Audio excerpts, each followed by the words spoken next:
Next on Eyewitness News at 11, a closer look at NASA's decision to delay the Artemis 1 rocket takeoff. Eyewitness News at 11 starts in 60 seconds.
Now, your forecast first. Good evening. We have a very warm and humid night ahead. Temperatures only dropping into the lower 70s. Plus, we have some scattered rain showers and thunderstorms with more rain in the forecast for tomorrow.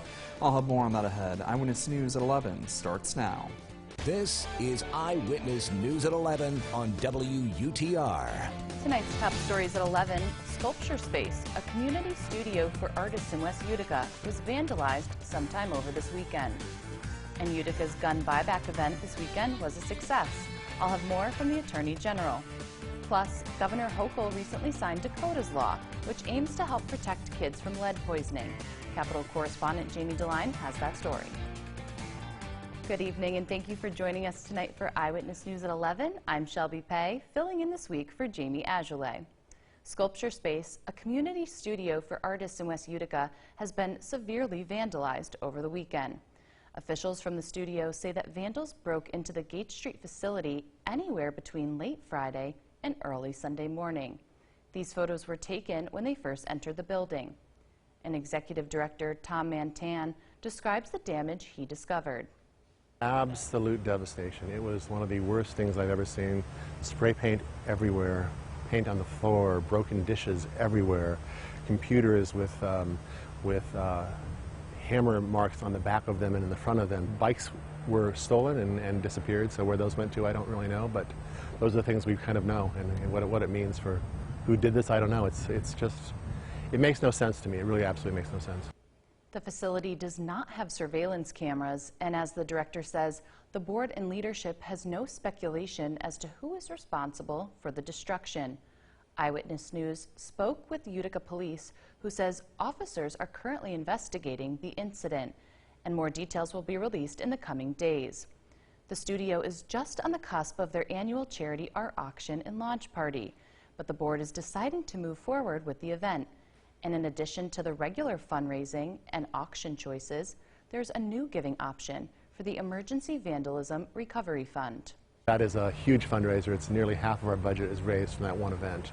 So we just can't not do that. So we are rushing to that finish line as fast as we possibly can. We've also started a vandalism recovery fund, and both tickets and sponsorships for the charity art auction and for the vandalism recovery fund will be found on our website at www.sculpturespace.org. The studio will continue to post updates on how the community can help on their Facebook page at Sculpture Space Inc. And as always, Eyewitness News will keep you up to date on the latest developments. And last week, you might remember when I spoke with Attorney General Letitia James regarding Utica's gun buyback event. It happened on Saturday of this past weekend, and it appears to have been a success. The Attorney General announced yesterday that a total of 296 firearms were turned in to the Utica Police Department as part of their event.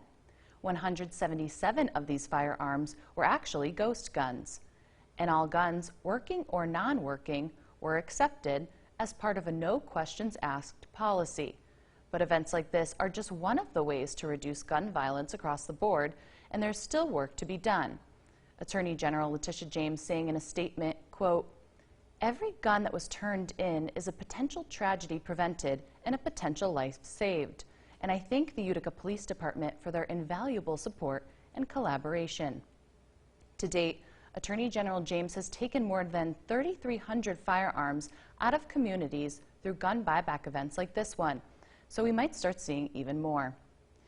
And Governor Hochul recently signed Dakota's law, a new law that aims to help protect kids from lead poisoning. Capitol correspondent Jamie DeLine tells us how this law came to be and what doctors will soon be required to do. From paint to pipes, lead has been used in a wide variety of products. If ingested, it could cause health problems, putting children especially at risk. Of course, the younger the child is, the more sensitive they are to the toxic effects of lead. Learning disabilities, and it goes up from there. And low levels of lead intoxication does not have any symptoms. It has a cumulative silent effect. So we're very concerned about lead. It's an issue Tisha Jones is bringing awareness to after her daughter Dakota was diagnosed with lead in her body at the age of 4. I wanted to prevent the same things from happening to other families. That's why she, along with Senator Gustavo Rivera, worked to write Dakota's bill, legislation that would require annual lead screenings for children at their primary doctor's appointments. Screening means asking a series of questions of parents all the way up until their child is 6 years old, just to make sure that if a child is at risk, if a child has any symptoms or any signs that they might have lead in their blood, that they would be given the opportunity to be tested, to have that child tested, as well as potentially having their place of domicile to actually be inspected. Governor Hochul recently signed this bill into law. Senator Rivera says the State Department of Health will be creating the questions that will be given to doctors. Dr. Jim Saperstone, a pediatrician, weighs in. Yeah, if states haven't done it, it's a great idea. And again, that's an American Academy guideline. When we read about the latest guidelines that we need to perform when we see kids for their healthy checkup. So absolutely. As for Dakota, her mother says she's now in 11th grade and is into technology. She likes to code and she likes to do edits and things of that nature, and it keeps her pretty much busy. You know, with the brain damage, I can see that there were some effects, so we like to keep her doing positive things and things that she likes to do. Reporting in Albany, I'm Jamie DeLine. Be sure to get our CNY homepage app to stay up to date on all the latest local news. Before we go to break, here's a preview of your weather with meteorologist Dan Mizlowski.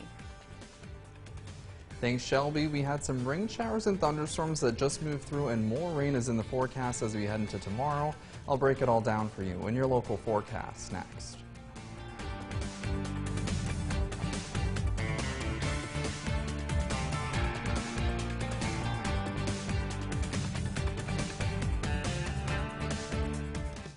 It's time to play America's favorite jackpot game. This is Powerball. Good evening, America. I'm Sam Arlen. Tonight, we have another life-changing jackpot for you. It is worth an estimated $124.5 million. Good luck to you. Here are tonight's winning numbers, starting out with the number 69. And right after that, America, we have the number 61. Tonight, we're heading to Kentucky to meet Eric Garrison. He won $50,000 playing Powerball. Next number down is 43. That's followed by 13. And we're going to wind it up for you tonight. Good luck with the number 36. All right, now for your winning Powerball number, it is 18. And that power play multiplier is 3. Let's take another look at those winning numbers. Remember, there are multiple ways to win. We'll see you back here this Wednesday night. Bye, everybody.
Your eyewitness weather forecast. Good evening, meteorologist Sam Wasowski here with your check-in on the weather.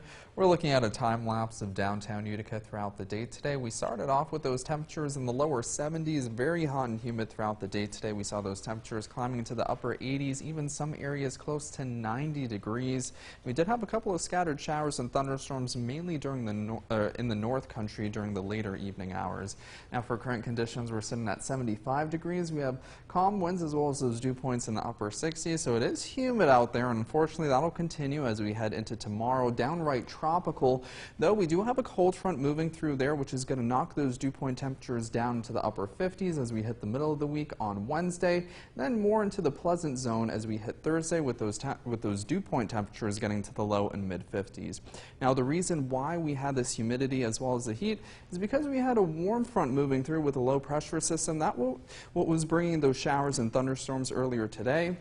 Though as we head into tomorrow, we have a cold front, and that's going to be bringing some more showers and thunderstorms. Though also, once that cold front moves through, it's going to be knocking down those dew points, so much more pleasant and comfortable air then. Now, looking at current radar, we do just have a couple of light rain showers here in the Mohawk Valley, just to the north of Utica. We will have the chance to see a couple more scattered rain showers and possibly some thunderstorms as we head throughout tonight, with those low temperatures very mild and warm, only in the 60s and the lower 70s, 66 degrees as a low there in Old Forge, 71 in Utica, and 73 in Ilion. So definitely not a night where you want to open up the window before you head to bed, because it still will be very muggy out there. Now for our high temperatures tomorrow, we're going to be getting into the 70s and low to mid 80s, 77 degrees there in the North Country, 85 in Utica as well as Ilion, 82 in Cooperstown, and 83 in Oneonta. Now for the future cast moving it forward tonight, a couple of scattered rain showers and thunderstorms as we head to tomorrow morning. With your morning commute, we're going to be starting off dry with a mix of clouds and sunshine, though as we head into the afternoon hours, that's when we're going to start to see those showers and thunderstorms moving through. Could get a little dicey at times with some quick, intense bursts of rain showers, so heavy rain as well as some gusty winds. Now I know the Futurecast is putting this a little bit further to the south and to the east, so we could still see some really heavy rain showers in the Mohawk Valley as well as in the North Country, and this will continue as we head throughout those afternoon hours, though it winds down by the evening. A couple of scattered rain showers throughout the night into Wednesday morning. So for your Wednesday morning commute, could see a couple of scattered rain showers there, though as we head into the afternoon hours, those rain showers are going to fizzle out. We'll have plenty of sunshine, mostly sunny skies by Wednesday evening. Now to recap for tonight, we'll have those scattered rain showers and thunderstorms moving through, a light breeze as well as those low temperatures very mild, only getting down to the lower 70s. As we head into tomorrow, we'll have those afternoon showers and thunderstorms and winds out of the southwest at 10 miles per hour, though it could get more gusty within those thunderstorms. We'll also have those high temperatures getting to the mid 80s. Now for a 7-day forecast, as we head into tomorrow night, low temperatures dropping to the lower 60s, so though still on the warmer end, and we do have those scattered rain showers on Wednesday, mainly during the morning hours, though we'll dry out as we hit Thursday with temperatures cooling down only into the lower 70s for highs. So that means that most of the day on Thursday is going to be in the 60s. Though we'll get back into the 80s as we hit Friday. Mostly sunny skies there, and that continues into the weekend. Looking hot and humid again as we head into Saturday. High temperatures in the upper 80s there, though we get back into the 70s on Sunday. So a little bit of a roller coaster ride with those temperatures for the 7-day forecast. And as we start off next week on Monday, we have a mix of clouds and sunshine there, and temperatures getting to the lower 80s. Thanks, Dan. Eyewitness News at 11 continues after this.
You're watching Eyewitness News at 11 on WUTR.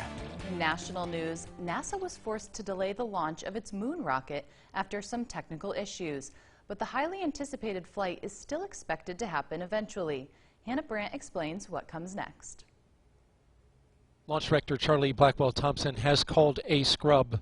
The mission to take astronauts back to the moon hit a snag on Monday. We don't launch until it's right. Issues with fuel leaks and engine cooling kept the Artemis rocket on the ground, at least for now. You know, this is just part of the space business, and it's part of particularly a test flight. Engineers are working on fixing the rocket, and they plan to try the launch again soon, potentially as early as Friday. They're going to work it, they'll get to the bottom of it, they'll get it fixed, and then we'll fly. Vice President Kamala Harris was there for the planned launch, and she says despite the delay, she's excited about the project and what it could accomplish in the future. This is with the goal of humans being able to live and work on the moon, and with the next step being to travel to Mars. If NASA can successfully launch this test flight, the next step will be getting astronauts on board a flight around the moon. Then, they hope to send astronauts on a third mission to land on the moon in 2025. In Washington, I'm Hannah Brandt. Also tonight from Washington, it looks like more manufacturing jobs are making their way back to the U.S., something the Biden administration is very excited to see. Washington correspondent Basil John reports on this change to the job market. Good evening. Recent reports show an increase in the number of jobs coming back from overseas, and the Biden administration wants to see more of it. We consider this a very welcome trend. White House Council of Economic Advisors Jared Bernstein says bringing manufacturing jobs back to the U.S. is an important part of strengthening the economy. We think it's really important to build much more resilient supply chains. A recent report from the Reshoring Initiative estimates nearly 350,000 jobs will return this year, a new high in a decade-long trend. It's not just that the pace of onshoring is ongoing, it's that it's accelerating. Reshoring Initiative founder and president Harry Moser says companies are recognizing it makes sense to keep production close to home. It's due to disruptions and fear of disruptions. It's due to the COVID. It's due to Suez Canal. It's due to Russia, Ukraine, and hanging over everything is the risk of China decoupling. However, Moser says the trend presents a challenge because not enough Americans are trained to work in manufacturing. Everybody wants to go to university and study sociology or philosophy or something, and often not getting a job in that field, while we have hundreds of thousands or 1 million job openings for people with skills in manufacturing. Moser is advocating for the administration to promote the skilled workforce so there will be enough recruits going forward. Reporting in Washington, I'm Basil John. Just ahead tonight, a look at local sports with sports director Brennan Miller. We'll be right back.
Yeah, check, check, 1, 2, 3. Mic check, 1, 2, 3. Yep.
Eyewitness Sports right now. Good evening, I'm Brendan Miller with Eyewitness Sports.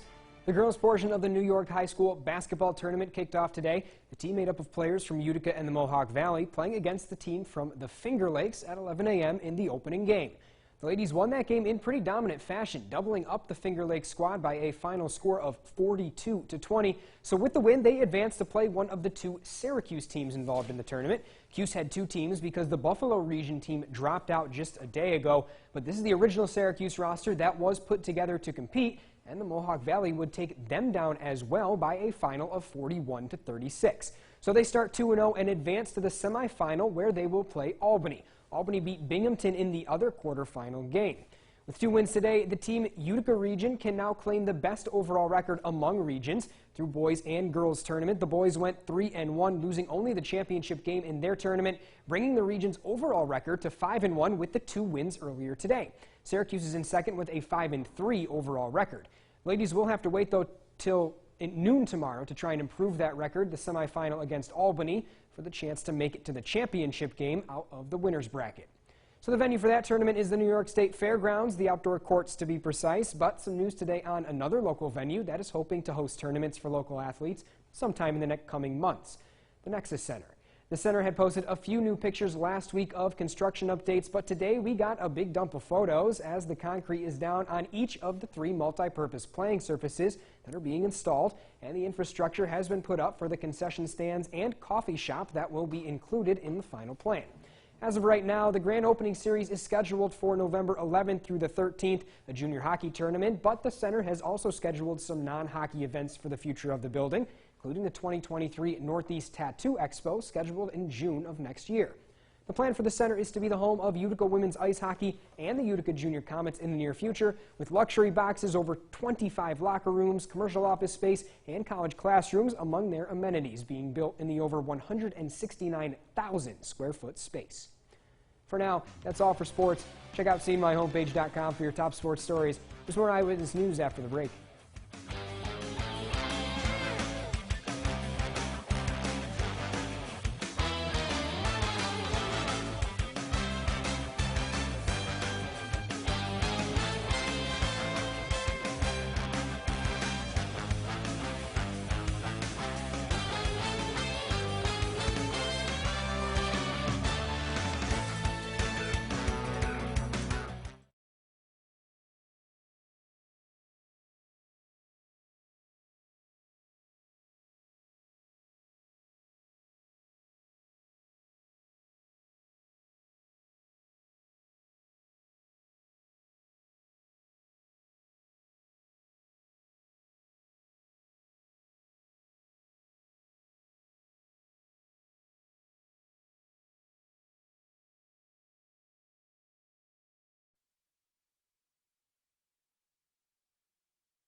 Eyewitness News continues on WUTR. state agencies and advocates addressing the opioid epidemic today. The state's Opioid Settlement Fund Board met with the Office of Addiction Services and Support to discuss how funds from these lawsuits should be used. Capitol correspondent Emil Taligi has the details. You know, what I'm concerned about with the Opioid Advisory Council is them pumping more money into a failing system. Alexis Plus lost her son to a heroin overdose in 2014. Plus is executive director of Truth Farm, an organization that raises awareness and advocates policy change. She says she hasn't seen any good solutions from the board, even with new funds. Plus and other members of the public joined the advisory board meeting holding handcrafted tomb signs with names of loved ones lost to addiction. Dr. Chinazo Cunningham is commissioner of Oasis. She says the board will come up with a recommendation report for the state legislature and the governor in November, which will be used in the budget-making process for next year. So what we've heard a lot from the board is issues around harm reduction, so really focusing on reducing harms, keeping people alive, and expanding those services.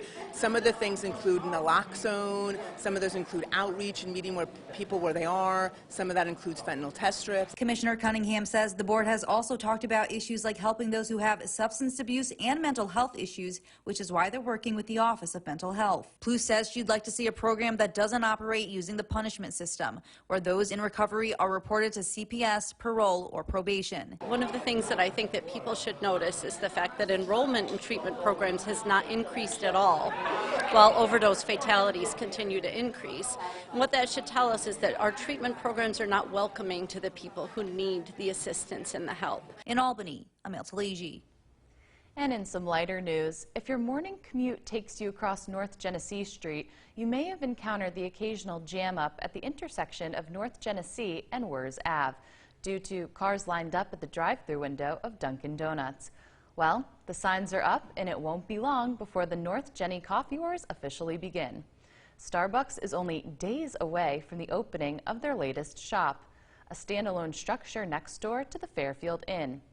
Starbucks is the world's largest coffeehouse chain, with their first local presence located inside Barnes & Noble bookstore in Consumer Square in New Hartford. A year ago, they opened a cafe elsewhere in Consumer Square, but this will be the first Starbucks in Utica. So, in the battle of the drive-thrus, you'll get a choice. And of course, there's always a third option on the other side of the bridge, Utica coffee. We'll close out the broadcast when we return.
Eyewitness News continues on WUTR.